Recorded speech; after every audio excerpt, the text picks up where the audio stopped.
I'm Jessa, and 6 months ago, I was standing in the rain outside Miller and Associates Marketing, watching my sister Brianna climb into her brand new BMW sedan.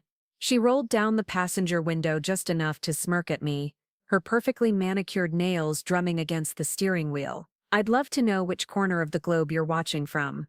And if this story speaks to you, make sure to subscribe. Tomorrow's video is one you absolutely can't miss. Still taking the bus, Jess? She called out, loud enough for her coworkers streaming past to hear. Maybe one day you'll figure out how to actually drive like an adult. The laughter from her colleagues stung more than the November rain soaking through my thrift store jacket. I stood there clutching my portfolio case, the one I'd saved 3 months to buy, watching her taillights disappear into downtown Seattle traffic. What she didn't know, what none of them knew, was that I'd just walked out of the biggest meeting of my life. But let me back up, because the real story started 6 weeks earlier. The morning light filtered through the blinds of my studio apartment in Capitol Hill, casting shadows across the rejection letters scattered on my desk. 23 companies had passed on my freelance graphic design services. 23 polite emails, explaining they'd gone with someone more established, more experienced, more something. I was 3 months behind on rent, surviving on ramen and the occasional coffee shop Wi-Fi, but I kept designing. My phone buzzed. A text from Mom, family dinner Sunday. Brianna has big news. I could already picture it. Brianna would arrive fashionably late, her auburn hair perfectly styled, wearing something that cost more than my monthly food budget. She'd announce another promotion, another raise, another reason for Mom and Dad to beam with pride while I sat there picking at my plate. The family disappointment who couldn't even afford a car. The sister dynamics in our family had crystallized early. Brianna was the golden child who graduated summa cum laude from UW Business School and landed a marketing coordinator position at Miller and Associates straight out of college. I was the creative dreamer who dropped out junior year to pursue graphic design, much to my parents' horror. 3 years later, Brianna had climbed to senior marketing manager while I was still trying to convince potential clients that my laptop and coffee shop operation was a legitimate business. Sunday dinner at the Hartwell family table was everything I'd expect. The dining room in my parents' Bellevue home still smelled like the lemon oil Mom used to polish the mahogany table every week. Dad carved the roast beef with the precision of a surgeon, while Mom fussed over side dishes, both of them hanging on Brianna's every word. So the partnership track opens up next year, Brianna was saying, gesturing with her wine glass. Richard thinks I'm the front runner. Can you believe it? Partner before 30. Richard was her boss, a man in his 50s who'd taken Brianna under his wing since day one. The way she talked about him, you'd think he walked on water. That's wonderful, sweetheart. Mom gushed. And the salary increase? Substantial. Brianna's smile was practiced perfect. I'm actually looking at condos in Belltown, something with a view of the Sound. I stabbed at my mashed potatoes, trying to look enthusiastic. That's great, Brie. Really? Her gaze shifted to me, and I saw that familiar glint, the one that meant she was about to remind everyone of our respective places in the family hierarchy. What about you, Jeff? Still doing those little logo things? Little logo things. As if 3 years of honing my craft, studying design theory, building a portfolio that I was genuinely proud of, could be dismissed as little logo things. I'm working on landing some bigger clients, I said carefully. Actually, I have a meeting this week that could be really promising. Dad looked up from his plate. With who? I hesitated. The truth was, I'd been trying for weeks to get a meeting with someone at Cascadia Tech, the rapidly growing startup that was making waves in the Seattle tech scene. Their current branding looked like it had been designed in 2003, and I'd put together a spec presentation that I knew could transform their entire visual identity. But I hadn't heard back from them yet. Cascadia Tech, I said, hoping my voice sounded more confident than I felt. Brianna nearly choked on her wine. Cascadia Tech? Jess?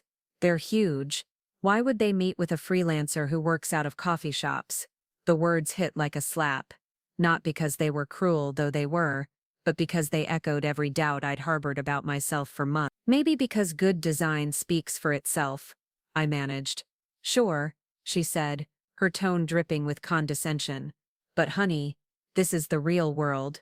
Companies like that work with established agencies. They need people who can show up to meetings in actual offices, not someone who has to take 3 buses to get anywhere because she can't even drive. The can't even drive comment was her favorite weapon.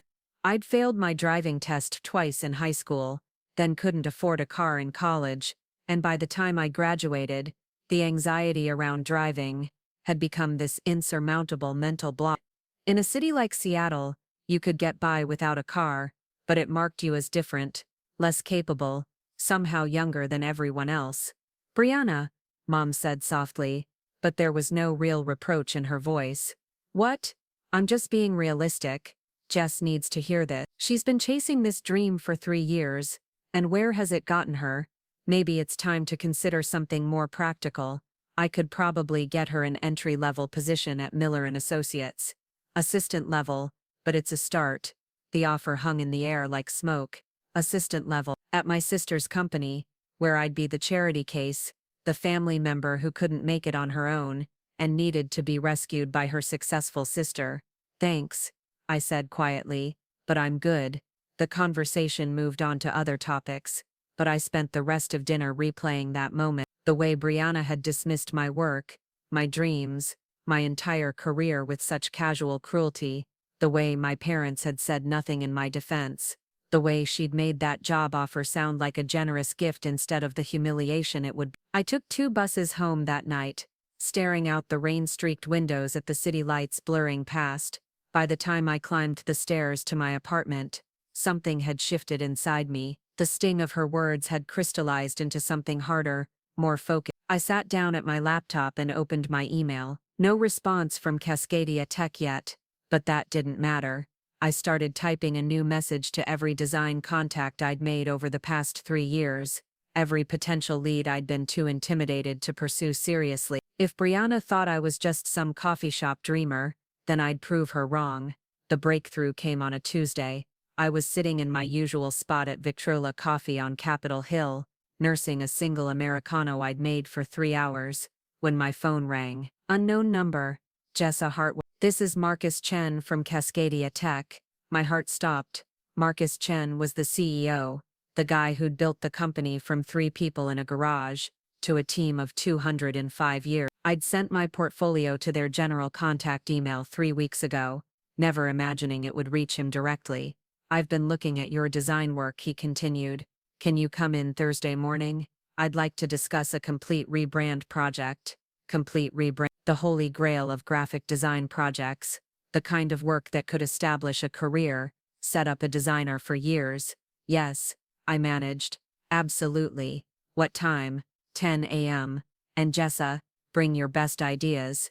We're looking to completely reimagine how Cascadia Tech presents itself to the world. After he hung up, I sat staring at my phone for a full minute. Then I opened my laptop and started researching everything I could find about the company, their competitors, their market position. This was my shot, and I wasn't going to waste it. Thursday morning, I dressed in the most professional outfit I owned, a navy blazer I'd bought at Goodwill, and a pair of black pants that had seen better days, but still looked presentable. I took the bus downtown, transferring twice, and arrived at the Cascadia Tech offices in South Lake Union, 30 minutes early.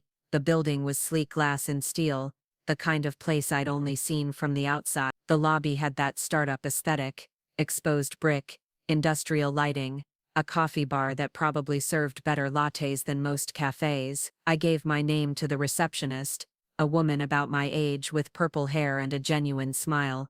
Jessa, Marcus is excited to meet with you. He's been showing your portfolio to everyone. The elevator ride to the 8th floor felt like it lasted forever. When the doors opened, Marcus Chen was waiting, mid-30s, casual button-down, the kind of relaxed confidence that came from building something successful from nothing. You must be Jessa. I'm Marcus, ready to see something that'll make you cringe. He led me through an open office space buzzing with activity. Developers hunched over multiple monitors, marketing people clustered around whiteboards covered in campaign ideas, the energy of a company that was growing fast and figuring things out as they went. Here's our current branding situation, Marcus said, stopping in front of a conference room wall covered with their marketing materials. I tried not to wince. The logo looked like clip art from the color scheme was a muddy combination of brown and orange that belonged in a coffee shop, not a tech company. The typography was inconsistent across different materials, and the overall effect was confused, outdated, completely at odds with the innovative company I'd researched. Brutal, right? Marcus laughed. We designed this ourselves in the early days, and just kept using it. We're about to launch 3 new products, expand into Portland and Vancouver, and we finally admitted we need help from someone who actually knows what they're doing. I opened my portfolio case and pulled out the presentation I'd prepared. 12 pages of analysis, mood boards, and conceptual directions. I'd stayed up until 3 a.m. the night before, refining every detail. A lot of love and effort went into bringing this story to life. If you're enjoying it, we'd be so grateful if you'd subscribe to our channel. Now, back to where we left off. I see Cascadia Tech as a bridge, I began, spreading the pages across the conference table. You're connecting traditional industries with cutting-edge technology. Your branding should reflect that, modern but approachable, innovative but trustworthy. For the next hour, I walked him through my vision. A clean, contemporary logo that played with the idea of connection and growth. A color palette inspired by the Pacific Northwest, but sophisticated enough for corporate presentations. Photography that was friendly but professional. Marketing materials that would look equally at home in a startup incubator or a Fortune 500 boardroom. Marcus asked questions, pushed back on certain choices, suggested modifications. But I could see in his eyes that he was excited. This wasn't just a polite meeting, this was the beginning of something real. What's your timeline look like? He asked finally. I can start immediately, I said. Full rebrand, all materials, website redesign. I'm thinking 8 to 10 weeks for everything. And your fee? This was the moment I'd been dreading. I'd researched industry standards, calculated my worth, practiced this conversation in the mirror. But sitting across from the CEO of a successful tech company, I felt every ounce of imposter syndrome I'd ever experienced. 45,000, I said, then held my breath. Marcus didn't blink. That's reasonable. When can you start? The meeting wrapped up with a handshake and a promise that he'd have a contract ready by Friday. I floated out of that building feeling like I was walking on air. $45,000. More money than I'd made in the past year and a half combined. Enough to pay off my debts, get a decent apartment, maybe even. The thought hit me as I was waiting for the bus back to Capitol Hill. I could buy a car, not just any car, but something that would make a statement. Something that would shut up every person who'd ever dismissed me as the family failure who couldn't even drive. But first, I had to actually learn to drive. That evening, I called my old friend Tyler from college. He'd been offering to teach me for years, half joking that it was ridiculous for someone living in a major city to not know how to drive. Jess, did you finally decide to join the 21st century?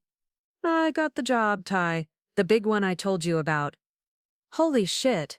That's amazing. So you're finally going to let me teach you to drive? Yeah, but I want to do it right. Driving lessons. The whole thing. I'm thinking I might want to buy a car. About time. What are you thinking? Something practical?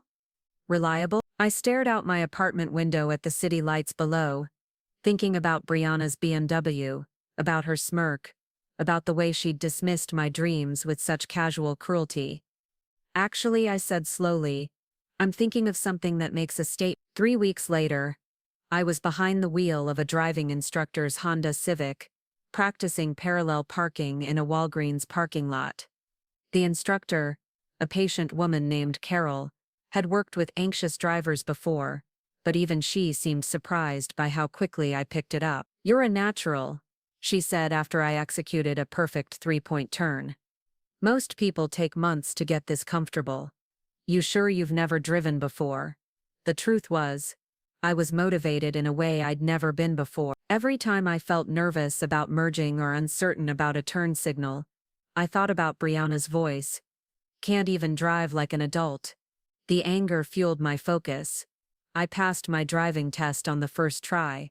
2 days later, I walked into the BMW dealership in Bellevue, not because I wanted a BMW.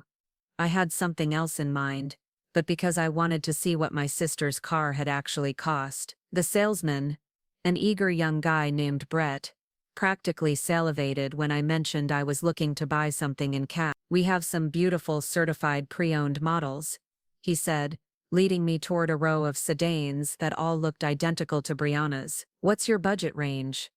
"Actually," I said, "I'm thinking about something a little more distinctive. Do you know where I might find a Lamborghini dealer?" Brett's eyes widened.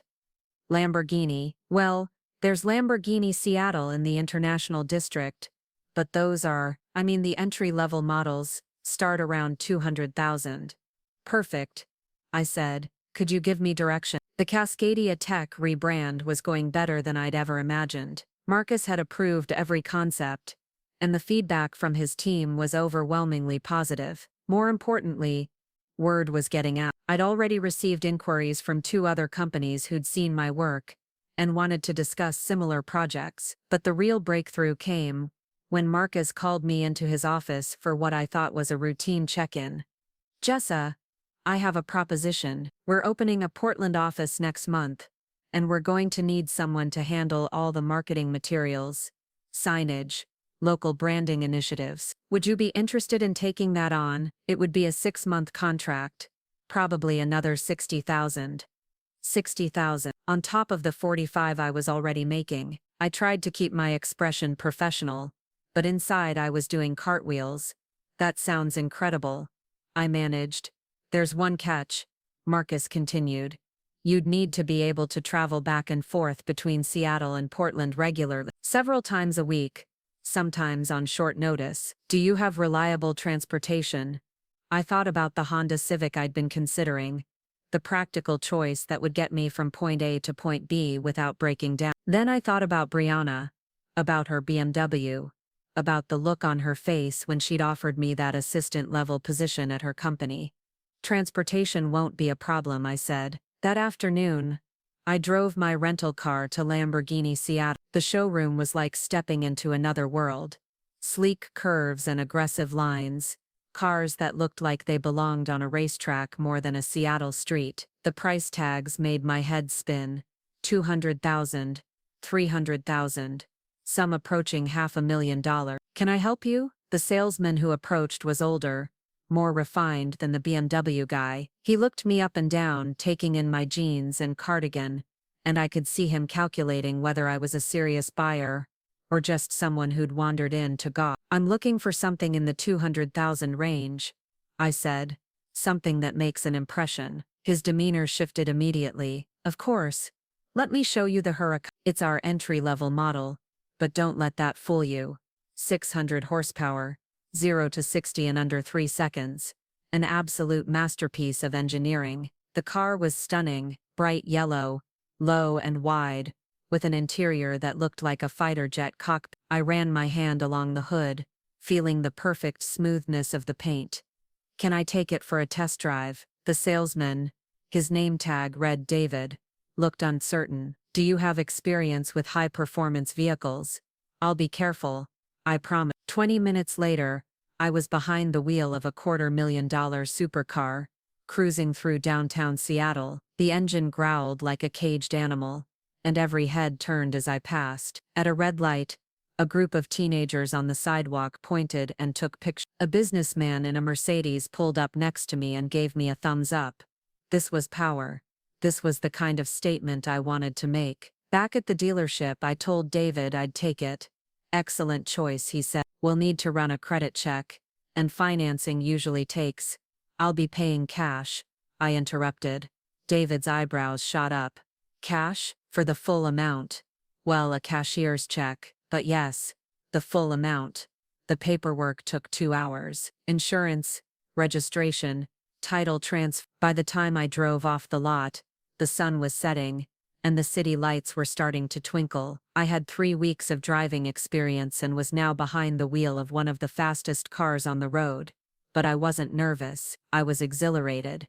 The timing was perfect. I'd been working on the Cascadia Tech project for 2 months, and Marcus had arranged for the entire company to see the new branding presentation on the same day that Miller and Associates was unveiling their latest campaign for a competing tech firm. It wasn't intentional, or maybe it was, but the downtown Seattle marketing world was small enough that both presentations were happening within blocks of each other. Brianna had texted me that morning, "Big day today, presenting to our biggest client ever. Wish me luck." I'd responded with a simple, "Good luck, break a leg." What I didn't tell her was that I'd already planned to be in the area. Miller and Associates occupied the 15th and 16th floors of a glass tower in the heart of downtown. Their lobby was all marble and chrome, designed to impress clients and intimidate competitors. I'd been there once before, 3 years ago when Brianna had just started, and wanted to show off her new offer. I remembered feeling small in that space, overwhelmed by the corporate grandeur, certain that I'd never belong in a world like that. Today felt different. I parked the Lamborghini directly in front of the building, in a spot that would be visible from the lobby window. The valet, a young guy who looked like he'd rather be anywhere else, did a double take when I climbed out. "Holy shit," he whispered, then caught himself. "Sorry, ma'am, that's just, wow.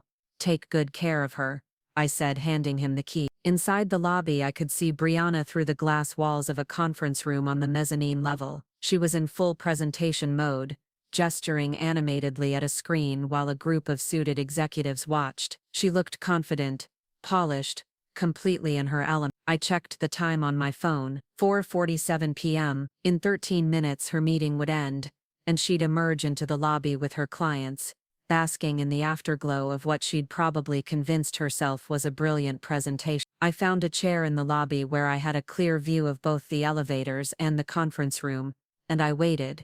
At exactly 5:00 p.m., the conference room doors opened. Brianna emerged from the conference room like a queen holding court. She was surrounded by 3 executives in expensive suits, all nodding and smiling as she spoke. I could hear fragments of her voice drifting down from the mezzanine level, confident, animated, completely absorbed in her moment of triumph. I stayed seated in the lobby chair watching as they made their way toward the elevators. Brianna's laugh echoed off the marble walls, that practiced sound she'd perfected for professional situations. She was wearing a burgundy blazer I'd never seen before, probably cost more than my entire wardrobe, and her hair was styled in that effortless way that actually took an hour to achieve. The elevator doors opened, and the group stepped inside. I waited until I heard the soft ding of their arrival at the ground floor, then stood and positioned myself near the reception desk where I'd have a clear view of their exit. "Jessa," the voice came from behind me. I turned to see Nicole Martinez, a girl I'd gone to high school with, who now worked as a junior associate at Miller and Associates. She was staring at me with undisguised surprise. "Oh my God, what are you doing here? Are you meeting with some?" Before I could answer, the elevator opened and Brianna's group emerged. My sister was mid-sentence, something about quarterly projections, when her eyes found mine across the lobby. The words died in her throat. She broke away from her clients, her professional composure slipping for just a moment. "What are you doing here?"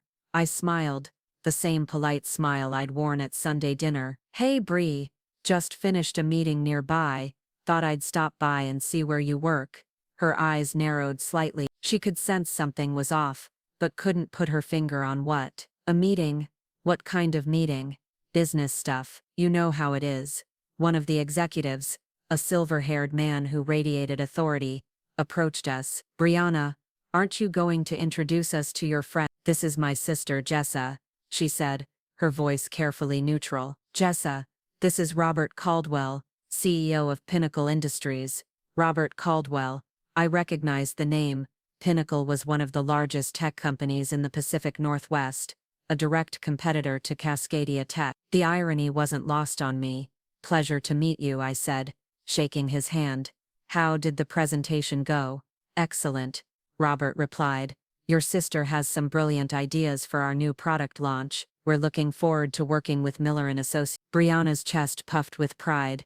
Robert was just saying how refreshing it is to work with someone who really understands the tech industry. "That's wonderful," I said. "I work in tech myself, actually." The words hung in the air. Brianna's smile became strained. "Oh," Robert looked interested. "What company?" "Cascadia Tech. I'm handling their complete rebrand." The effect was immediate. Robert's eyebrows shot up and I saw one of the other executives exchange a glance with his colleague. Pinnacle and Cascadia were fierce competitors, and everyone in the Seattle tech scene knew it. Cascadia Tech. Robert's voice was carefully neutral now. That's interesting. Marcus Chen's outfit. You know Marcus, I asked innocently. We've crossed paths. Small industry. His tone suggested their relationship was anything but friendly. Brianna was looking back and forth between us, clearly sensing undercurrents she didn't understand. Jess, I thought you were doing freelance work, little logo projects. Things have expanded, I said simply. Nicole, who'd been listening to this exchange with growing fascination, suddenly gasped. Oh my God, is that yours? She was pointing out the lobby windows at the Lamborghini, which was now surrounded by a small crowd of onlookers taking pictures. Every head in the lobby turned toward the street. The yellow Huracan gleamed under the late afternoon sun like a beacon, impossible to ignore. That's a Lamborghini, one of Robert's associates whispered. Brianna's face had gone pale. Jess, whose car is that? I reached into my purse and pulled out the key fob, the distinctive bull logo clearly visible. Mine. The silence that followed was deafening. Brianna stared at the key, then at me, then at the car, her mouth opening and closing like a fish out of water. You bought a Lamborghini. Her voice was barely a whisper. Last week, I said casually. Turns out the Cascadia Tech contract was quite lucrative. Robert Caldwell was studying me with new interest. How lucrative, if you don't mind me asking? The initial rebrand was $45,000, but Marcus just hired me for their Portland expansion as well. Another $60,000, $105,000. I just casually mentioned making more money in 3 months than Brianna made in a year, and everyone in that lobby knew it. Jesus Christ, Nicole Jessa, that's incredible. Brianna's professional mask was cracking. I could see the calculations running behind her eyes. How much her BMW cost, versus how much mine had cost. What this meant for the family hierarchy she'd spent years establishing. I should go, I said, checking my phone. Traffic's going to be murder if I wait much longer. I looked at Brianna, her face still frozen in shock. See you at Sunday dinner. She nodded mutely. I walked toward the exit, aware that every eye in the lobby was following me. The valet practically sprinted to retrieve my car, and when he pulled up to the curb, the growl of the V10 engine echoed off the surrounding buildings like thunder. As I climbed into the driver's seat, I glanced back at the lobby window. Brianna was standing exactly where I'd left her, watching me with an expression I'd never seen before. For the first time in our lives she looked small. I drove home slowly, savoring every moment, but as the adrenaline began to fade, a nagging feeling crept in. Something about that encounter felt too easy, too clean. Brianna had been shocked. Yes, but I knew my sister. She didn't give up without a fight. That evening, my phone started buzzing. The first call was from Mom. Jessa. Honey, Brianna just called. She said, you bought a very expensive car. Are you in some kind of financial trouble? Did you take out loans you can't afford? The concern in her voice was genuine, but underneath it was something else, disbelief that I could have achieved something like this legitimately. No loans, Mom. I paid cash. Cash. Jessa, where did you get that kind of money? I explained about Cascadia Tech, about the contracts, about the success I'd been building while everyone was focused on my failures, but I could hear the skepticism in her voice, the assumption that there had to be some other explanation. The second call was from Dad. Jessa, your mother tells me you've made some substantial purchases recently. I hope you're being smart about this. New money can disappear as quickly as it came. New money, as if my success was some kind of fluke, a lucky accident that couldn't possibly last. The third call was from Tyler. Dude, Nicole Martinez just posted a picture of you with a fucking Lamborghini on Instagram. The caption says, plot twist of the century. What the hell happened? I pulled up Instagram and found Nicole's post. Sure enough, there was a photo of me standing next to the car, key fob clearly visible, with the Miller and Associates building in the background. It already had over 200 likes and dozens of comments, most of them from people I'd gone to high school with, expressing shock and congratulation. But it was the comments from Brianna's work friends that caught my attention. Wait, Isn't this the sister who can't drive? Holy shit. Character development much. Brianna's going to lose her mind. I thought she was broke. Plot armor activated. The last comment was from someone named Derek Walsh, whose profile showed he worked at Miller and Associates. Some people get lucky, others work for what they have. The implication was clear. My success was luck while Brianna's was earned through hard work. The narrative was already being written, and it wasn't flattering, but it was the final call that really unsettled me. Unknown number, but I recognized the voice immediately. Jessa, this is Richard Hammond from Miller and Associates. Rich, Brianna's mentor, the man she talked about constantly, the partner who was supposedly grooming her for bigger things. Mr. Hammond, what can I do for you? I was hoping we could meet. Coffee, perhaps. There are some things about your sister's situation at our company that I think you should know. My blood went cold. What kind of things? The kind that are better discussed in person. Are you free tomorrow morning? We agreed to meet at a cafe in Fremont, away from downtown and the prying eyes of the marketing world. I hung up with a sick feeling in my stomach. Whatever Richard wanted to tell me, it wasn't going to be good. That night, I couldn't sleep. I kept thinking about Brianna's face in the lobby, the way she'd looked when she realized I owned something worth more than her annual salary. But more than that, I kept thinking about Richard's call. In all the years Brianna had worked at Miller and Associates, I'd never spoken to him direct. Why now? I finally gave up on sleep around 3 a.m. and went to my laptop. A quick Google search revealed some interesting information about Miller and Associates' recent performance. They'd lost 3 major clients in the past 6 months, and there were rumors of internal restructuring. I dug deeper, searching for news about Pinnacle Industries, the client Brianna had been so excited about landing. What I found made my stomach drop.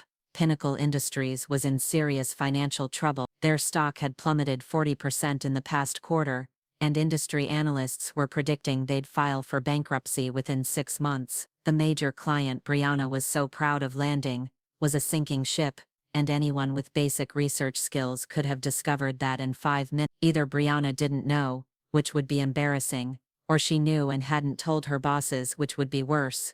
The next morning, I arrived at the cafe 15 minutes early. Richard was already there, sitting in a corner booth with 2 cups of coffee and the haunted expression of a man carrying bad news. He was older than I'd expected, probably early 60s, with silver hair, and the kind of expensive suit that suggested success, but couldn't hide the stress lines around his eyes. Jessa, thank you for coming. He gestured to the seat across from him. I wasn't sure you'd agree to meet. You said there were things about Brianna I should know. That's not exactly something I can ignore. He nodded, stirring his coffee with deliberate slowness. How much has your sister told you about her work situation? She's up for a partner. She landed a major client yesterday. She seems to think everything's going great. Richard's laugh was bitter. She would. Look, Jessa, I like your sister. She's talented, hardworking, and ambitious, but she's also naive. And right now, that naivety is about to cost her everything. I leaned forward. What do you mean? The Pinnacle account she's so excited about. They're bankrupt, filing Chapter 11 next week. We've known each other for 2 months, but Brianna convinced the partners to take them on anyway. She insisted they were a good investment, that their financial troubles were temporary. My heart sank. And you let her? We tried to warn her, but she was so confident, so sure she was right. She accused us of not trusting her judgment, and said we were holding her back because she was young and female. He shook his head. She wasn't entirely wrong about the age and gender dynamics in our industry, but she was completely wrong about Pinnacle. What happens now? The partners are furious. They're talking about letting her go, not just passing her over for a partner, firing her entirely. They feel like she misled them, made them look foolish in front of other clients. I thought about Brianna's confidence yesterday, her pride in landing such a big account. She had no idea what was coming. Why are you telling me this? Richard looked uncomfortable. Because I've been watching your sister for 3 years, and I've seen this pattern before. She's so focused on competing, on being the best, that she's lost sight of what actually matters. She's about to lose her job, and she doesn't even see it coming. But why tell me? What am I supposed to do about it? He hesitated, then reached into his briefcase and pulled out a folder. Because yesterday when I saw you in our lobby, I did some research. Cascadia Tech is one of the hottest companies in Seattle right now. Marcus Chen is brilliant, and if you're working with him, you must be brilliant too. He slid the folder across the table. Miller and Associates is hemorrhaging clients. We need fresh blood, new ideas, people who understand where the industry is heading. I'd like to offer you a position senior creative director. Salary plus equity. You'd be making more than your sister ever did. I stared at the folder without opening it. You want to hire me to replace Brianna, not replace. But yes, we need someone with your skills, and frankly, your connection. A personal relationship with Marcus Chen could open doors for us. The offer was tempting: financial security, respect, a chance to prove myself in the traditional corporate world that had always seemed closed to me. But there was something ugly about it, something that felt like betrayal. What about Brianna? Brianna made her choices. This is business. I thought about my sister, about her pride and ambition, and the crushing blow she was about to face. We'd had our differences, our competition, our moments of cruelty, but she was still my sister. Need to think about it, I said, standing up. Of course, but don't think too long. These opportunities don't last forever. I drove home through the Seattle drizzle, my mind racing. The family dynamics I thought I understood were more complicated than I'd realized. Brianna wasn't just the golden child coasting on her success. She was a young woman in over her head, about to face a professional disaster that would shatter everything she'd built. And I had information that could save her, or destroy her completely. My phone buzzed with a text from Brianna. Can we talk? Something weird is happening at work. She was starting to figure it out. The question was, what was I going to do about it? I stared at Brianna's text for a full minute before responding. Sure. Want to grab dinner tonight? Her reply came back instantly. Yes, but not somewhere public. Can you come to my apartment? The fact that she didn't want to be seen in public told me everything I needed to know. Word was already spreading through Seattle's tight-knit marketing community, and Brianna was starting to realize that her professional world was shifting beneath her feet. I spent the rest of the afternoon researching everything I could find about Miller and Associates' financial situation. What I discovered painted an even grimmer picture than Richard had suggested. The company had been hemorrhaging money for months, losing clients to younger, more agile agencies that better understood digital marketing and social media integration. Miller and Associates was a relic from the print advertising era, desperately trying to adapt to a world that had moved beyond their expertise. Brianna hadn't just hitched her wagon to a failing client. She'd built her entire career at a failing company. By 6 p.m. I was standing outside Brianna's apartment building in Belltown, a sleek high-rise with floor-to-ceiling windows and a doorman who looked like he belonged in a magazine. The building screamed success and sophistication, everything Brianna had worked so hard to project. She buzzed me up to the 14th floor, and when the elevator doors opened, I could see her apartment door was already ajar. I found her in the kitchen, wearing yoga pants and an oversized sweater, the most casual I'd seen her in years. No makeup, hair in a messy bun, clutching a glass of wine like a lifeline. Want some? She asked, gesturing to an open bottle of Pinot Grigio. Sure. She poured me a generous glass, her hands shaking slightly. The apartment was exactly what I'd expected, all white and chrome and expensive furniture that looked like it belonged in a showroom, rather than someone's home. Everything was perfect, sterile, carefully curated to project an image of success. Nice place, I said, settling onto her leather couch. Thanks. She sat across from me, curling her legs beneath her. Jess, I need to ask you something. And I need you to be honest with me. I waited. Yesterday when you showed up at my office with that car, was that planned? Were you trying to embarrass me? The question caught me off guard, not because it was unexpected, but because of how vulnerable she sounded asking it. This wasn't the confident, polished sister I'd grown up with. This was someone who was scared and confused and trying to understand how her world had turned upside down so quickly. Honestly, a little bit, I admitted. I was angry about what you said at dinner, about the driving thing, about my career being little logo project. I wanted to prove you wrong. She nodded slowly, staring into her wine. I deserved that. I was being a bitch. I'm sorry. The apology hung in the air between us. In 30 years of being sisters, I couldn't remember Brianna ever apologizing for anything. What's going on at work? I asked gently. Her laugh was hollow. Everything's falling apart. The Pinnacle account that I was so excited about, turns out they're bankrupt. Like filing for bankruptcy next week bankrupt. And somehow that's my fault because I should have. Did you research their financial situation before taking them on? Of course I did. Well, I looked at their public numbers. Everything seemed fine. Good revenue, growing market share. How was I supposed to know they were cooking their books? I set down my wine glass. Brie, their stock has been falling for months. There have been articles in the Wall Street Journal about their debt problems. A basic Google search would have.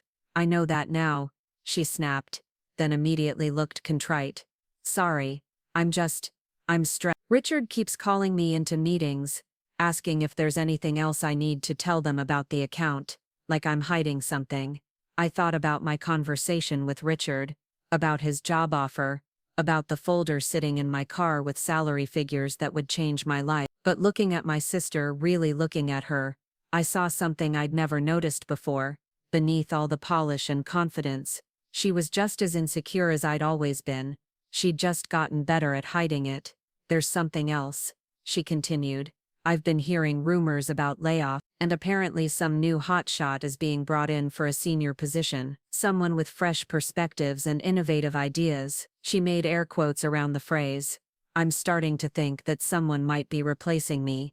My stomach twisted. Richard's offer was already in motion, and Brianna could sense it without knowing the details. Have you thought about looking elsewhere? I asked. There are other agencies in Seattle. With what reputation? If Miller and Associates fires me over this Pinnacle thing, every other agency in town will hear about it. Seattle's marketing scene is tiny. Everyone knows. Everyone. She took a large sip of wine. I could try Portland or San Francisco, but that would mean starting over completely. An idea began forming in my mind, not the revenge fantasy I'd been nursing, but something more complicated, more strategic. What if you didn't have to start over? I said slowly. She looked up. What do you mean? What if you could transition into something new but still use all the experience you've built, all the client relationships, the industry knowledge? Like what? I leaned forward. Freelance consulting, corporate strategy for tech company. The industry is exploding, and most of the established agencies don't really understand it. You could be the bridge between traditional marketing and the new digital landscape. Brianna frowned. Jess, I don't know anything about tech marketing, but you know corporate clients. You understand how big companies make decisions, what they're looking for in presentations, how to speak their language. That's incredibly valuable. I wouldn't even know where to start. I would. The words hung between us. Brianna stared at me, and I could see her processing the implication. Are you offering to help me? I'm offering to partner with you. I stood up and began pacing her living room, the idea taking shape as I spoke. Think about it. You have the corporate experience, the client relationships, the business development skill. I have the creative background, the tech industry connections, the fresh perspective that agencies are desperate for. Together, we could offer something no one else in Seattle can. A partnership, like an actual business partnership. Why not? Hartwell and Associates, or H&H Consulting, whatever we want to call it. I turned to face her. Brie, we've been competing against each other our whole lives. What if we competed with everyone else instead? She was quiet for a long moment, staring out her window at the city lights below. I could practically hear the gears turning in her head. It would never work, she said finally. We'd kill each other within a month. Maybe, or maybe we'd be unstoppable. And what about your Cascadia Tech contract?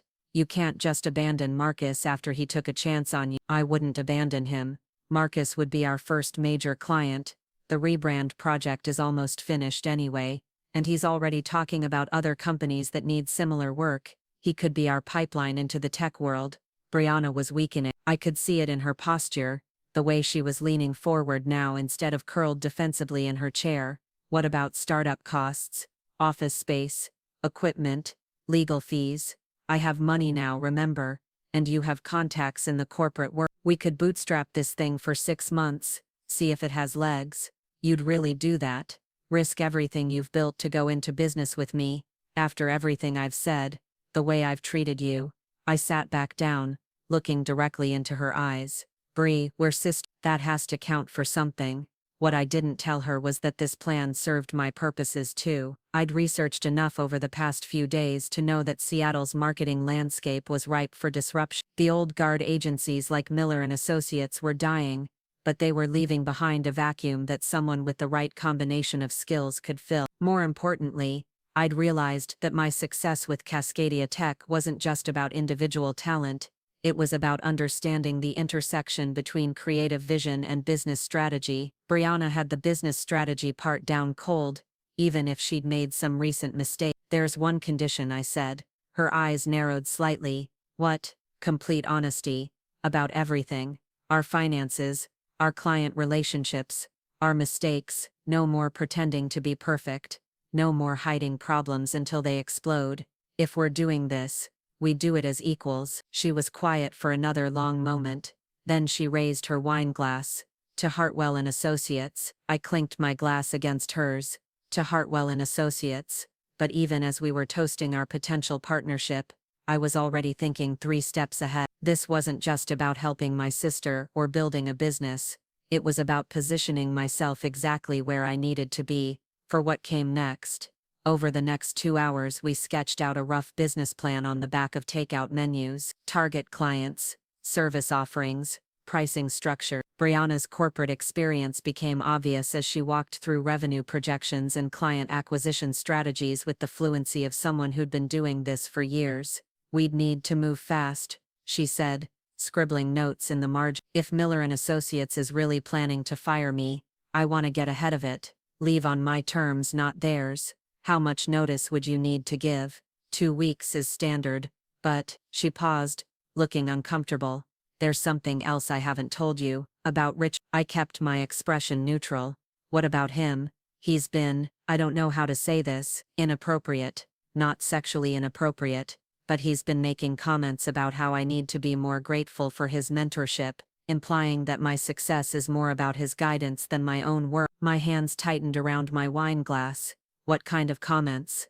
Last week he said something about how young women in this industry need to understand their place. And yesterday, after the Pinnacle meeting, he pulled me aside and said I should consider whether I'm really cut out for the demands of senior-level work. The pieces were clicking into place. Richard wasn't just offering me, Brianna's job. He was actively undermining her to create the opening he needed. The patronizing comments, the implication that her judgment couldn't be trusted, the setup with the Pinnacle account that he knew was doomed to fail. Bree, I said carefully, what if I told you that Richard has been planning to get rid of you for weeks? What if the Pinnacle thing was just the excuse he needed? Her face went pale. What do you mean? I took a deep breath and told her about my meeting with Richard, about his job offer, his comments about needing fresh blood, his casual dismissal of her career. I watched her expression shift from confusion to anger to something harder and more determined. That son of a bitch, she whispered. He's been playing with me this whole time. It gets worse. He specifically mentioned wanting to use my connection to Marcus Chen. He's not just trying to replace you, he's trying to steal my client relationships too. Brianna stood up abruptly and began pacing. We can't let him get away with this. We're not going to. What do you mean? I smiled, and for the first time in our lives, it felt like Brianna and I were truly on the same side. I mean, we're going to beat him at his own game, but we're going to do it smart, and we're going to do it together. How? Leave that to me. But first, we need to get you out of Miller and Associates before they can fire you, and we need to do it in a way that makes Richard's life very, very difficult. By the time I left Brianna's apartment that night, we had a plan, not just for our business partnership, but for something much more satisfying. Richard Hammond had spent years building his reputation on the backs of younger employees, using his position to manipulate and undermine anyone who threatened his authority. It was time someone returned the favor. As I drove home through the empty Seattle streets, my Lamborghini purring beneath me, I felt a familiar surge of adrenaline, the same feeling I'd had when I first walked into Marcus Chen's office. When I'd bought this car, when I'd shown up at Brianna's workplace with proof of my success. But this time, it wasn't just about proving myself, it was about justice. And it was going to be beautiful. The next morning I called Marcus Chen at 7 a.m., knowing he'd be in the office early. Entrepreneurs like Marcus didn't believe in conventional schedules. "Jessa, is everything okay? You sound different." "I'm great, actually, better than great." "Marcus, I have a proposition for you, but I need to ask you something first. How do you feel about Miller and Associates?" There was a pause. "Honestly, they're everything that's wrong with traditional marketing. Stiff, outdated, completely out of touch with how modern companies actually operate." "Why?" "Because they're about to come after you." I explained what I'd learned about Richard's plans, his interest in my Cascadia Tech connection, his strategy to replace Brianna with me, to gain access to Marcus's business. As I spoke, I could hear Marcus's breathing change, that subtle shift that meant he was getting angry. "Son of a bitch," he muttered when I finished.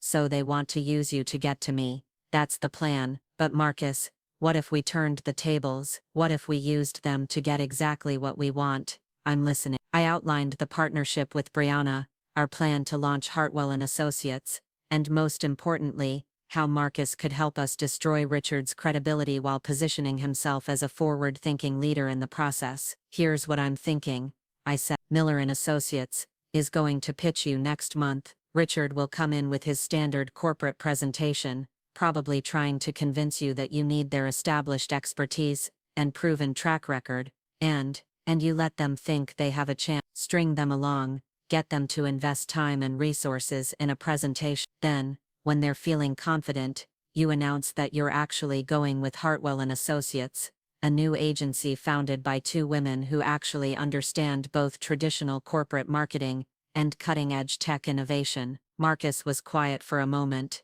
"That's beautifully cruel. But Jessa, you realize this could backfire. If Richard figures out what we're doing, he won't. His ego is too big. He thinks he's the smartest person in every room, and he's about to learn otherwise. What do you need from me? Just follow my lead. Oh, and Mark, when this is over, you're going to have some very interesting stories to tell at industry conferences about the difference between old-school agencies and innovative partnerships." The next step was more delicate. I needed to set the hook with Richard without making him suspicious. I called him that afternoon, making sure to sound slightly uncertain, a little overwhelmed. "Mr. Hammond, this is Jessa Hartwell. I've been thinking about your offer." "Excellent. I was hoping you'd reconsider. Have you made a decision?" "I'm interested, but I have some concern." "Could we meet again? I'd like to understand more about how the transition would work." We arranged to meet at his office the following day. What Richard didn't know was that Brianna would be calling in sick that morning, and I'd have the building layout memorized by the time I arrived. That evening, Brianna and I met at a 24-hour diner in Wallingford to finalize our strategy. She looked better than she had in days, focused, energized, ready for a fight. "I've been thinking about what you said," she began, sliding into the booth across from me. "About Richard setting me up with the Pinnacle account." I went back through my emails, and you're right, he pushed me toward that client, even when I had other options. "What other options?" 3 smaller tech companies, solid businesses, good growth potential, but Richard said they were beneath our standards. He convinced me that landing Pinnacle would be the key to making a partner. She shook her head. "I was so focused on the prestige that I didn't do my due diligence." I pulled out my laptop and opened a document I'd been working on. "I've been researching Richard's track record. Want to know something interesting? In the past 5 years, every young employee he's mentored has either quit or been fired within 18 months. Brianna's eyes wide. "Seriously?" Jennifer Walsh, promoted to account manager in 2019, fired 6 months later for performance issues. Michael Torres, hired as senior strategist in 2020, quit after a year, citing philosophical differences. Amanda Chen, no relation to Marcus, brought in as creative director in 2021, let go during restructuring 8 months later. That's a pattern. It's more than a pattern, it's a strategy. Richard identifies talented young employees, sets them up for high-profile failures, then uses their departures to justify bringing in people he can control more easily. Brianna was studying the document, her expression growing darker. "How did you find all this?" "LinkedIn, industry publications, a few carefully worded conversations with former Miller and Associates employees. People love to gossip, especially when they feel like they've been wronged. Jesus, and I thought he was looking out for me, he was looking out for himself. But here's the beautiful part, he's about to do it again, and this time we're going to be ready for him. I walked her through my plan, Richard's meeting with me, his assumption that I was desperate enough to betray my own success for the promise of corporate stability, his inevitable pitch to Marcus, confident that he'd secured the inside track through hiring me, the moment when everything would come crashing down. It's risky, Brianna said when I finished. If he figures out what we're doing, he won't. His playbook has worked for years because he's been dealing with isolated individuals who didn't have support systems. But we're not isolated, and we're not playing his game anymore. What about the other employees at Miller and Associates, the ones who aren't part of Richard's scheme? I'd been thinking about that too. We protect them. When this goes down, we make sure everyone knows that Richard was the problem, not the company as a whole. Some of those people might even want to join us eventually. Brianna nodded slowly. Okay. I'm in. But Jess, after this is over, things are going to be different between us. We can't go back to the way things were. I don't want to go back. I want to go forward. The next morning, I dressed carefully for my meeting with Richard, professional, but not too polished, successful but not ostentatious. I wanted him to see someone who was impressive enough to be valuable but insecure enough to be manipulated. Miller and Associates looked different when I wasn't focused on my sister's triumph. The marble lobby was beautiful but cold, the kind of space designed to intimidate rather than welcome. The receptionist's smile was practiced, professional and empty. Richard's office was everything I'd expected. Mahogany desk, leather-bound books, framed photos of him with various business leaders and politicians. The walls were covered with awards and accolades, a monument to his own importance. Jessa, so glad you could make it. He gestured to a chair across from his desk. Can I get you anything? Coffee? Water? Coffee would be great, thank you. As he busied himself with an expensive-looking espresso machine, I took the opportunity to study his desk. Contracts, client files, a leather portfolio embossed with the Miller & Associates logo. And there, half hidden under a stack of papers, I caught a glimpse of something that made my pulse quicken. A file labeled Cascadia Tech, Competitive Analysis. He'd already been researching Marcus's company, mapping out strategies to end the account. The confidence, the assumption that hiring me would automatically give him access to my client relationships, it was all there in black and white. Here we go, Richard said, handing me a steaming cup. Now, where did we leave off? You were going to explain how the transition would work. If I joined Miller & Associates, what would my role be exactly? Senior Creative Director, as I mentioned. You'd be leading our digital innovation initiatives, working directly with our tech client. He leaned back in his chair, studying me. Of course, we'd particularly value your insights into companies like Cascadia Tech. There it was, not even subtle. Marcus Chen is a very hands-on CEO, I said carefully. He doesn't like working with agencies that he feels don't understand his vision, which is exactly why we need someone like you. Someone who speaks his language. What if he's not interested in changing agencies? Our working relationship is pretty solid. Richard's smile was predatory. Jessa, in this business, loyalty is a luxury most companies can't afford. Marcus Chen is a smart businessman. If we can show him that Miller & Associates offers something his current arrangements don't, he'll make the logical choice. Current arrangements. As if my freelance work was some kind of temporary placeholder until a real agency came along. What would you need from me to make that happen? Just an introduction, a chance to present our capabilities. You know, a friendly recommendation from someone he trusts. I pretended to consider this, letting uncertainty play across my features. I don't know. It feels a little like I'd be betraying his trust. Nonsense. You'd be helping him access resources he didn't know were available. That's not betrayal, that's good business. And what about my sister? If I took this position, Brianna's situation is unfortunate, but it's not related to this opportunity. Her performance issues are a separate matter entirely. Performance issues, the casual dismissal of 3 years of dedicated work, reduced to a convenient narrative that justified whatever Richard wanted to do. When would you need an answer? Soon. We're planning to reach out to several tech companies next month, and Cascadia Tech is at the top of our list. Having you on board would make all the difference. I stood up, extending my hand. Let me think about it over the weekend. This is a big decision. Of course. But Jessa? His grip was just a little too firm, his smile just a little too confident. Opportunities like this don't come around often. I'd hate for you to look back and regret not taking the leap. As I walked back through the lobby, I felt that familiar surge of adrenaline. The trap was set. Richard thought he was manipulating a desperate freelancer into betraying her client. What he didn't realize was that he'd just given me everything I needed to destroy him. That afternoon, I called Marcus with an update. He took the bait? Hook, line and sinker. He's planning to pitch you next month and he's convinced that hiring me gives him the inside track. Perfect. What's the timeline? Brianna's going to submit her resignation Monday morning. She'll cite new opportunities and offer to help with the transition. Richard will probably try to talk her out of it, but by then it'll be too late. And then we wait for Richard to make his move. He'll call you within a week. Guarantee. He'll position it as a friendly introduction. Maybe suggest a casual meeting to discuss Cascadia Tech's evolving marketing needs. And I play along? You play along. Let him think he's winning. Set up the meeting. Let him prepare his presentation. Get him invested in the outcome. The bigger his expectations, the harder the fall.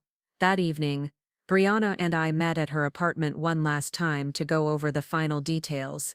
She'd drafted her resignation letter, short and professional, offering 2 weeks' notice, and expressing gratitude for the opportunities she'd been given. "Are you ready for this?" I asked. She looked out her window at the city lights below, the same view that had seemed so impressive when she'd first moved here. "You know what's funny? I thought about this apartment, this job, this whole life I built. I thought it made me successful, but really I was just playing a part that someone else wrote for me. And now I get to write my own part." She turned to face me, and I saw something in her expression that I'd never seen before. Not confidence. Brianna had always had that. This was something deeper. Certainty. "Richard has no idea what's coming, does he?" I smiled. "None at all. Monday morning couldn't come fast enough."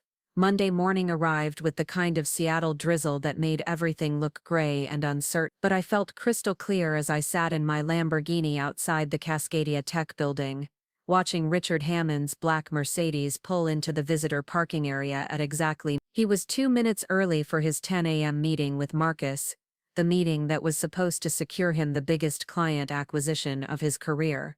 The meeting where he planned to leverage my inside knowledge to steal the account that had launched my success. What Richard didn't know was that I was already inside the building, sitting in Marcus's conference room with Brianna, a digital recorder and a laptop connected to the building's presentation system. Everything that was about to happen would be captured, documented and shared with exactly the right people at exactly the right moment. "You sure about this?" Brianna asked, adjusting her blazer. She looked professional but relaxed. No longer the stressed, insecure woman I'd found drinking wine in her apartment a week ago. I've never been more sure of anything in my life. My phone buzzed with a text from Marcus. "He's in the elevator. Showtime." Through the conference room's glass walls, I could see Richard emerge from the elevator bank, flanked by 2 junior associates carrying presentation materials. He was dressed in his most expensive suit, radiating the kind of confidence that came from years of successful manipulation. Marcus met them in the lobby, all smiles and handshakes. I watched them exchange pleasantries, saw Richard's practiced laugh at whatever joke Marcus had made. The performance was flawless. A successful businessman, meeting with a potential new agency, everything cordial and professional. They headed toward a smaller conference room 2 floors below us, the one Marcus used for client meetings. What Richard didn't realize was that this conference room was equipped with a video feed that Marcus had installed during the pandemic for remote presentation. A video feed that was currently streaming live to our laptop upstairs. I opened my computer and adjusted the volume as Richard's voice filled our conference room. "Marcus, I have to say, your company's growth trajectory is impressive. Really impressive. Thank you, Richard." We've been fortunate to work with some exceptional partners. Speaking of partners, that's actually why I wanted to meet with you today. I think there might be some opportunities for Miller and Associates to support Cascadia Tech's continued expansion. And there it was, the opening move. Richard was positioning this as his idea, his initiative, his brilliant insight into Cascadia Tech's needs. What kind of opportunities? Marcus asked, and I could hear the perfect note of polite interest in his voice. Well, I understand you've been working with some freelance resources for your marketing initiatives. Jessa Hartwell, specifically. Brianna tensed beside me. This was the moment we'd been waiting for. But hearing Richard casually use my name as a tool in his strategy still felt like a violation. Jessa's done excellent work for us, Marcus replied carefully. Oh, absolutely. She's talented, no question. But Marcus, a company of your caliber needs more than talent. You need infrastructure, resources, and a full-service approach that can scale with your growth. I watched Richard's presentation unfold on our screen: slick graphics, impressive client lists, testimonials from Fortune 500 companies. It was everything he'd promised: professional, polished, designed to make freelance work look amateurish by comparison. But then he made his first mistake. Now, I know Jessa has been handling your rebrand, and I want to be clear, we're not here to replace good work, we're here to enhance it. In fact, I've been in discussions with Jessa about joining our team as Senior Creative Director. Marcus's eyebrows rose slightly. She didn't mention that. Well, these things take time to develop, but the synergy would be perfect. Her creative vision, our infrastructure and business development capabilities. You'd get the best of both worlds. I felt Brianna's hand squeeze my shoulder. Richard was digging himself deeper with every word, building the narrative that I was just a stepping stone to the real prize: a long-term contract with Miller and Associates. That's an interesting proposition, Marcus said. What would that look like in practice? This was where Richard revealed his true strategy. For the next 20 minutes he laid out a plan that essentially involved absorbing all of my work, rebranding it under the Miller and Associates name, and positioning himself as the primary contact for all future Cascadia Tech marketing initiatives. He talked about leveraging Jessa's insights and building on the foundation she'd established, while making it clear that any real decision-making would flow through him. My creative vision would become their intellectual property, my relationship with Marcus would become their client relationship, and I would become a mid-level employee implementing strategies I'd helped create. The bottom line, Richard concluded, is that Cascadia Tech deserves a partner who can grow with you, someone with the resources to support a company of your ambitions. Marcus was quiet for a moment. And what happens to Jessa in this scenario? Jessa would be part of our team, obviously, a valued part. But Marcus, you're a businessman. You understand that sometimes we outgrow our early partnerships. It's not personal, it's just the natural evolution of a successful company.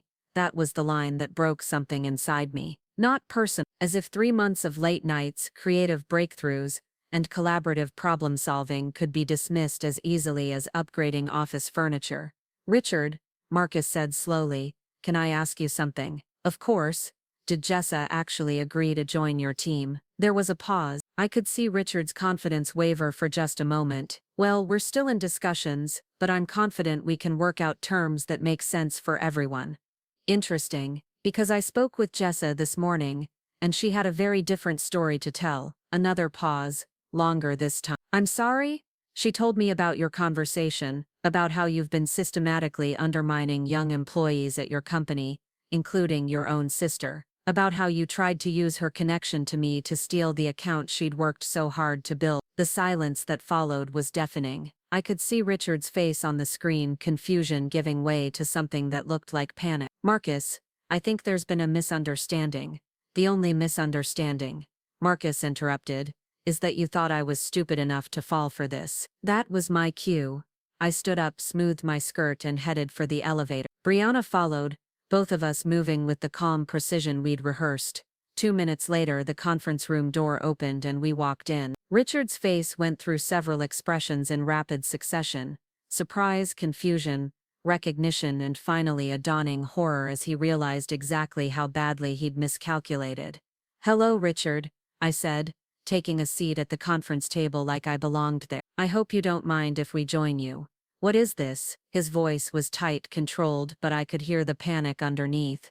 This, Brianna said, settling into the chair next to me, is a business meeting, something you apparently don't understand the meaning of. Marcus leaned back in his chair, clearly enjoying himself. Richard, I'd like you to meet the founding partners of Hartwell and Associates. Jessa and Brianna have been telling me about their new venture.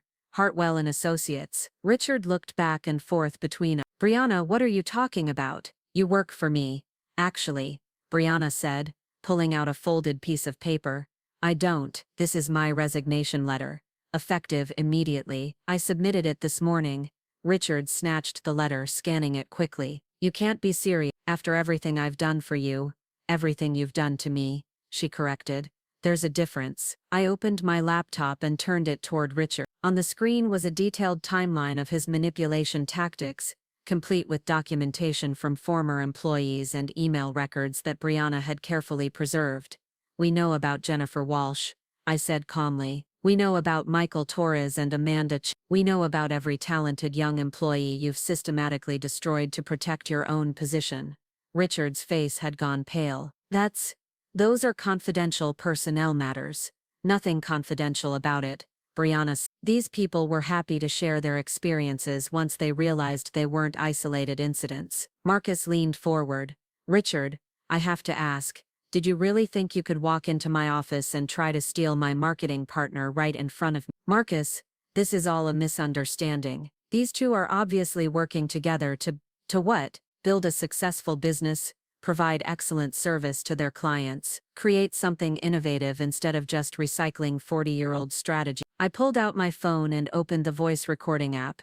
Richard, I'd like you to listen to something. The conference room filled with Richard's own voice. The bottom line is that Cascadia Tech deserves a partner who can grow with you, someone with the resources to support a company of your ambitions. Funny thing about that, I said. Marcus actually looked into Miller and Associates' financial situation after you called to set up this meeting. Want to tell him what you found, Marcus? Marcus smiled grimly. 3 major client losses in the past 6 months. Revenue down 40% year over year. 2 partners have already jumped ship to other agencies. Miller and Associates isn't exactly the picture of stability and growth you've been painting. Richard's mouth opened and closed like a fish out of water. How did you due diligence? Marcus said simply, something you apparently didn't bother with before trying to poach my contractors. Brianna leaned forward. Richard, I want you to understand something. For 3 years I believed your story about mentorship and opportunity and earning my place. I thought you were helping me build a career. I was. You were using me, just like you've used every other young employee who's passed through that company. But here's the thing you never understood about us. Young employees. We talk to each other.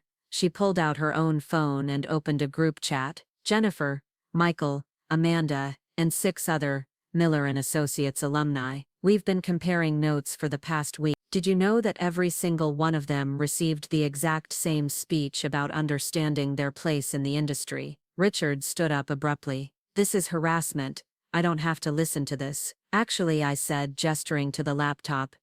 Because this entire conversation has been live streamed to the Seattle Marketing Professional Association's monthly meeting. They're watching from the convention center right now. The color drained completely from Richard's face. You didn't. Marcus grinned. About 200 of your peers just watched you try to steal a client by manipulating your own employees. How do you think that's going to play in the industry?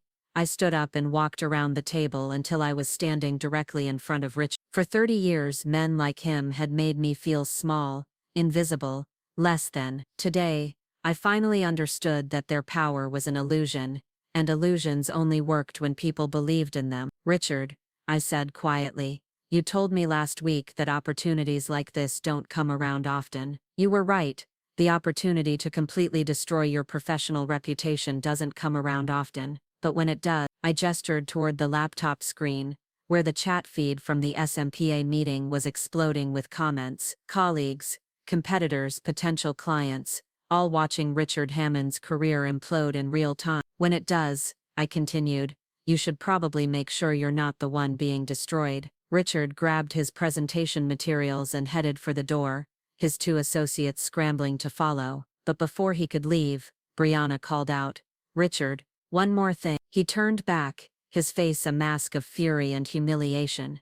My sister was right about the driving thing. I used to think she couldn't keep up with the adult world, but it turns out she was just waiting for the right vehicle. The door slammed behind them with a satisfying thud. Marcus started laughing first, then Brianna, then me. We sat there in that conference room surrounded by the wreckage of Richard Hammond's ambitions, and laughed until our sides hurt. "So," Marcus said when we'd finally caught our breath, "when does Hartwell and Associates officially open for business?" I looked at my sister, my partner, my former rival who'd become my closest ally. "How about right now?" The aftermath was swift and brutal. Within 48 hours of our live-streamed confrontation, Richard Hammond's professional world collapsed like a house of cards in a hurricane. The Seattle Marketing Professional Association's monthly meeting had been attended by representatives from every major agency in the Pacific Northwest, and the video of Richard's humiliation spread through industry channels faster than gossip at a high school reunion. I was sitting in the temporary office space we'd rented in South Lake Union, 3 desks, a conference table and windows that looked out over the same downtown skyline where Richard's career was currently burning, when my phone started buzzing with calls from reporters. Seattle Business Journal, the first caller announced, "We're doing a story about the Miller and Associates situation. Would you be available for comment?" "What situation?" I asked, though I had a pretty good idea. Richard Hammond was terminated this morning. Apparently there were some irregularities in how he'd been handling client relationships and employee management. The remaining partners are claiming they had no knowledge of his methods. I set the phone to the speaker so Brianna could hear. She was at her desk across from me, fielding her own calls. 3 former Miller and Associates employees who wanted to know if Hartwell and Associates was hiring. "I'm afraid I can't comment on internal personnel matters at other companies," I told the reporter. "But if you're interested in a story about innovative partnerships in Seattle's marketing landscape, I'd be happy to discuss that." The second call was more interesting. Jennifer Walsh, the former Miller and Associates employee who'd been fired 18 months earlier, had landed a position as marketing director at a biotech startup in Fremont. "Jessa, I just wanted to say thank you for what you did yesterday. I mean, I've been watching the fallout, and it's beautiful. How are things at your new company?" "Amazing, completely different environment, and actually that's why I'm calling. My CEO is looking for an agency to handle our Series B marketing push. Interest?" By noon we'd received inquiries from 4 potential clients, 3 job applications from experienced marketing professionals, and a bottle of champagne from Marcus with a note that read, "To the sisters who understand that the best revenge is massive success." But the most satisfying call came at 2 p.m. "Jessa, this is Nicole Martinez, from Miller and Associates." Nicole, the junior associate who'd recognized my Lamborghini that first day, sounded shaken. "Nicole, hi, how are you holding up? It's chaotic here. Richard's gone, obviously, but it's bigger than that. The partners spent the morning in emergency meetings, and apparently there are problems, financial problems, client contract problems. Richard had been making promises the company couldn't keep, and now everything's falling apart." "I'm sorry to hear that. The thing is," Nicole continued, "half the staff is looking for new jobs. We all saw the writing on the wall after yesterday, but some of us were wondering, are you really starting an agency, like for real? Would you consider hiring people with Miller and Associates experience? I know that might be weird, given everything that happened, but there are good people here who had nothing to do with Richard's schemes." I looked at Brianna, who was nodding enthusiastically. "Send me your resume, Nicole, and tell anyone else who's interested to do the same. We're going to need good people if we want to build something better than what we're replacing." By the end of the week, the Seattle marketing world had completely reorganized itself without the crater that used to be Richard Hammond's career. Miller and Associates was hemorrhaging talent and clients, with industry insiders predicting the company would fold within 6 months. 3 other agencies were poaching their accounts, and the partners who remained were desperately trying to distance themselves from Richard's toxic legacy. But the most satisfying development came on Friday morning, when I received a call from Robert Caldwell, the Pinnacle Industries CEO who'd been so impressed with Brianna's presentation just 2 weeks earlier. "Miss Hartwell? This is Robert Caldwell. I believe I met you briefly at Miller and Associates last week." "Of course, Mr. Caldwell. How can I help you? Well, as you may have heard, Pinnacle is going through some financial restructuring. We've had to make some difficult decisions about our marketing partnership. I'm sorry to hear that. Actually, that's why I'm calling.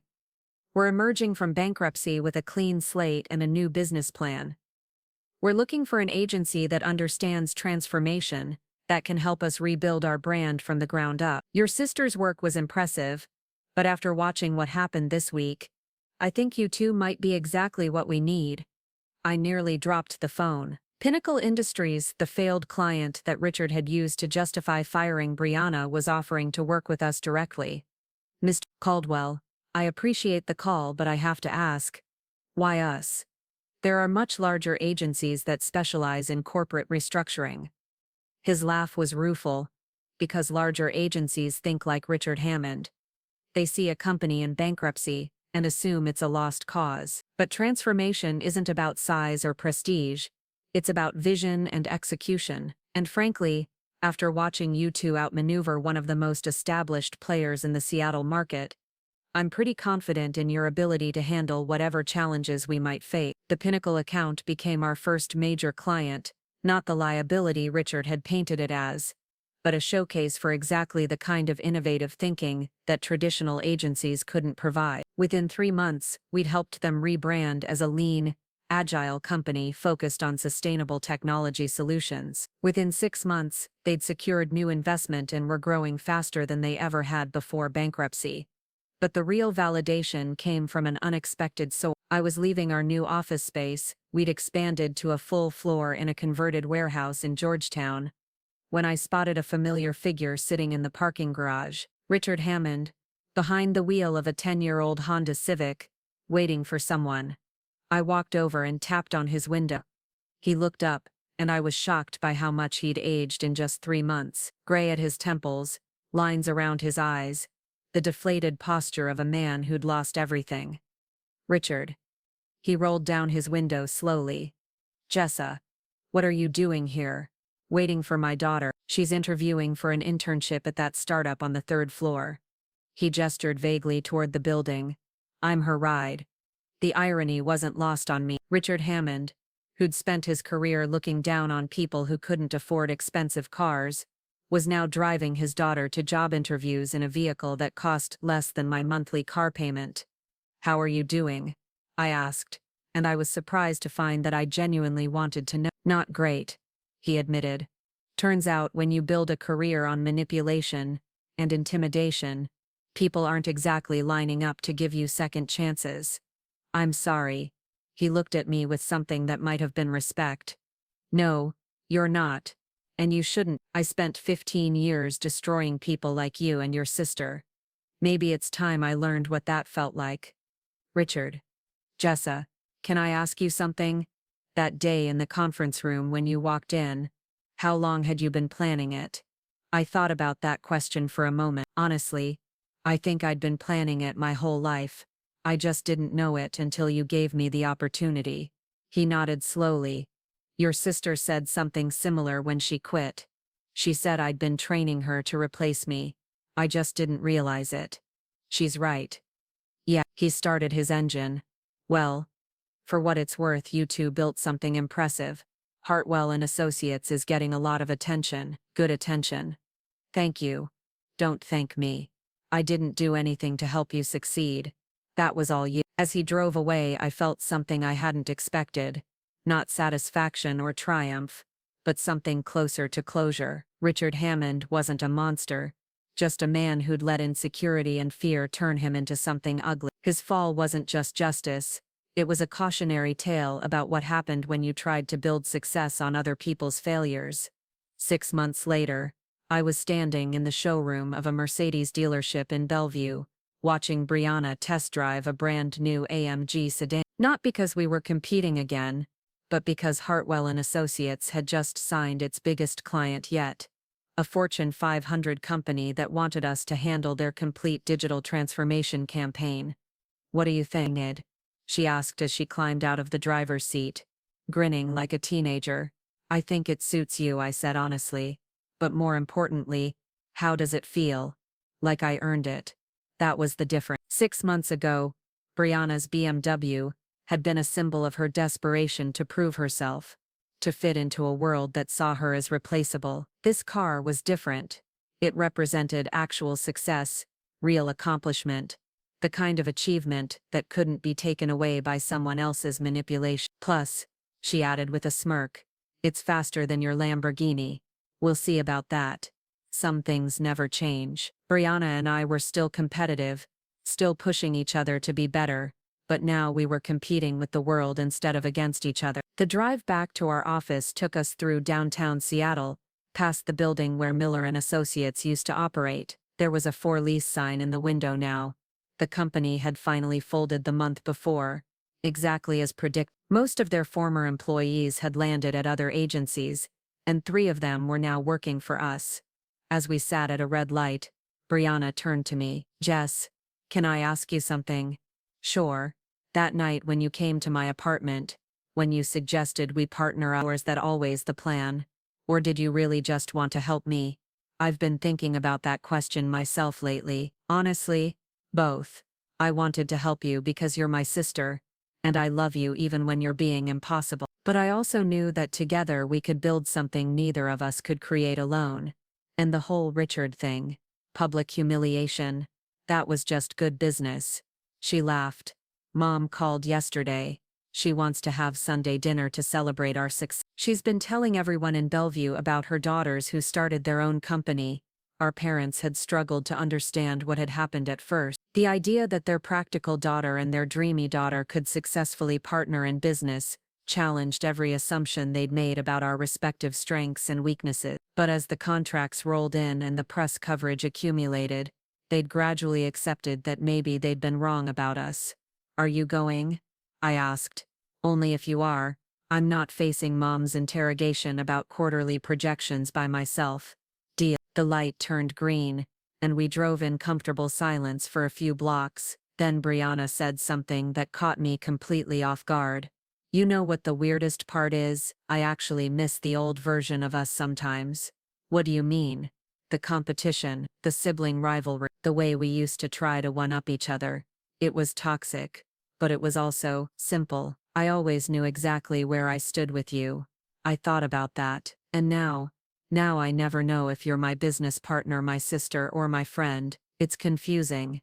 Can't you be all three? I guess we're figuring that out. We pulled into the parking garage beneath our building, and I noticed something that made me smile. Brianna's new Mercedes was parked next to my Lamborghini, but there was also a Tesla Model S, a restored 1960s Mustang, and a practical Toyota Prius. Our employees drove different cars, came from different backgrounds, had different priorities and definitions of success, but they all worked for a company that valued talent over politics, innovation over tradition, collaboration over manipulation. The company Brianna and I had built wasn't just successful, it was the kind of place we would have wanted to work for when we were struggling to find our footing in an industry that seemed designed to crush anyone who didn't fit the established mold. As we walked toward the elevator, I pulled out my phone and checked our messages. 3 new client inquiries, 2 job applications, and a text from Marcus Chen about a potential partnership opportunity with a startup in Vancouver.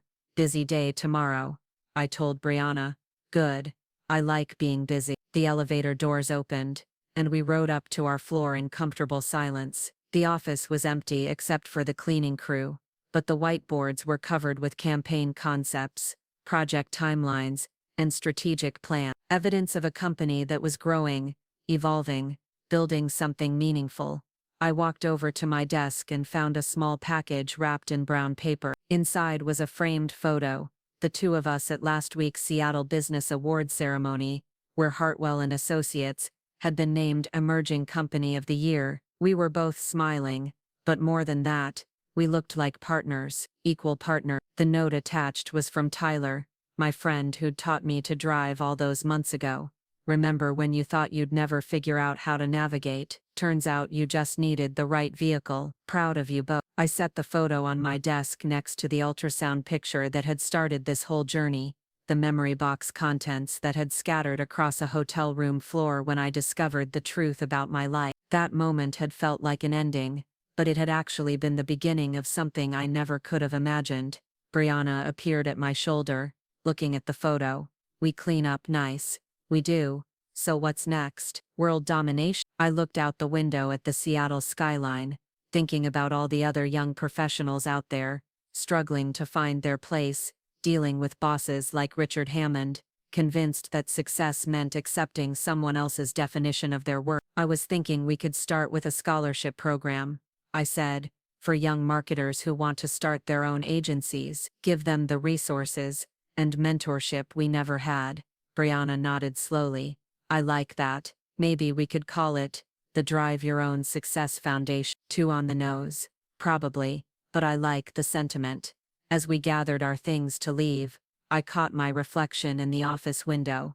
6 months ago, I'd been a struggling freelancer taking the bus to meetings, convinced that my sister's success made me a failure by comparison. Tonight, I was the co-founder of one of Seattle's fastest-growing marketing agencies, driving a car that most people could only dream of owning. But the real transformation wasn't the money, or the car, or the professional recognition. It was the understanding that success wasn't about beating other people, it was about becoming the best version of yourself, and helping others do the same. Ready to go? Brianna asked. Right. We turned off the lights, and headed for the parking garage, where 2 very expensive cars waited to take us home. But for the first time in our lives, the cars weren't the point. They were just the vehicles that carried us between the chapters of a story we were finally writing together. And the next chapter was going to be extraordinary. The drive home took us past the lake where I'd first discovered Adnan's betrayal, past the hotel where my old life had ended, and my new one had begun. As I pulled into my driveway, a much nicer house now in a neighborhood I'd never thought I could afford, I realized that betrayal had been the best thing that ever happened to me. Not because it felt good to get revenge, but because it had forced me to discover who I really was when everything I thought I knew about myself turned out to be wrong. My phone buzzed with one final message of the day. It was from Marcus Chen. Jess, just wanted you to know that startup in Vancouver I mentioned. They specifically asked for Hartwell and Associates, because they heard about the sisters who took down Richard Hammond and built something better from the ashes. Your reputation is preceding in the best possible way. I smiled and typed back, send me the details. We're ready for whatever comes next. Because that was the truth. Brianna and I had learned to drive, not just cars but our own careers, our own relationship, our own definition of success. And now that we knew how to navigate, there was no road we couldn't travel. Some people say revenge is a dish best served cold, but I'd learned something better. Success is a dish best served with the people you love, seasoned with hard work and genuine accomplishment, and shared with anyone hungry enough to appreciate what real achievement tastes like. And it was delicious. Looking for more? We've got 2 amazing stories ready for you right on screen. If this one touched you, these are absolutely worth your time. Click to watch them now. And hey, subscribe and hit that bell to never miss our latest upload.